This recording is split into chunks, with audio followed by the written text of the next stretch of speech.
Saturday evening, let's give you the 11 o'clock update of major hurricane, still a major hurricane, Erin. I mean, take a look at the size of this storm, bringing a lot of rain.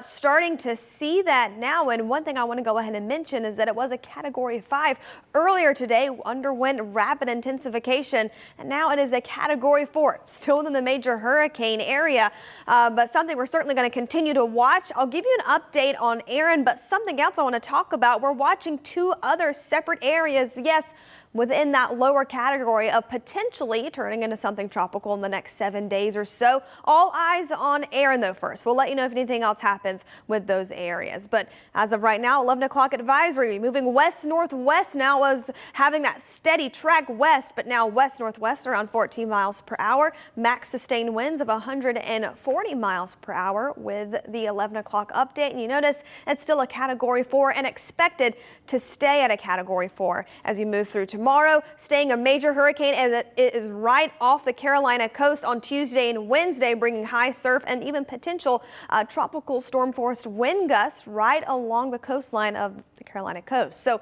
here's what it's looking like into the next couple of days, still once again making that turn, which is good news for us. Checking in with our spaghetti models, you notice that there's still a lot of agreement on making that turn, right? So we're going to continue to watch this for you as I know it gets a bit closer towards the U.S. The good news is it is not going to be making a direct U.S. landfall according to these models right now. They've really been in agreement these past couple of days with that turn. But what we could see are future wind gusts. I mean, take a look at this. As you move through tomorrow into Monday in the early part of our week, you see as the storm gets closer and closer towards the Carolina coast, wind gusts can be felt just offshore of tropical storm force. I mean, this is onto Thursday as well. Into the Outer Banks we go, and you notice we're going to continue to see this storm turn, make its way all the way through into next weekend. As for forecasting the wave heights for us, I mean, moving through Monday and Tuesday, the center of the storm, that eye wall, could be seeing wave heights taller than buildings, but right along the coast. Once again, this storm is going to be bringing coastal impacts, high surf, life-threatening rip currents. May not be the best day to take the boat out if you got some friends and family near the coastline. So back home locally, here's what's going on. It's 76 degrees there in Greenville.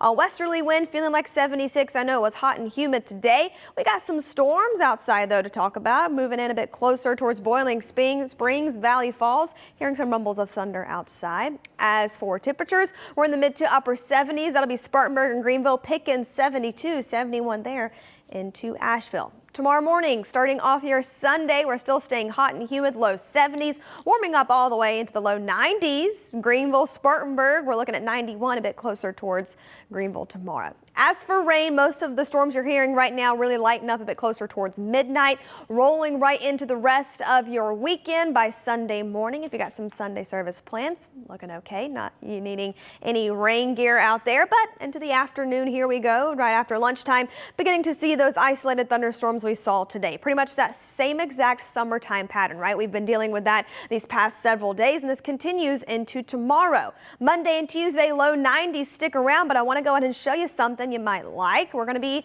mid to upper 80s. We got some more rain on the way for us. Here are the mountains into tomorrow, mid to upper 80s for your Sunday.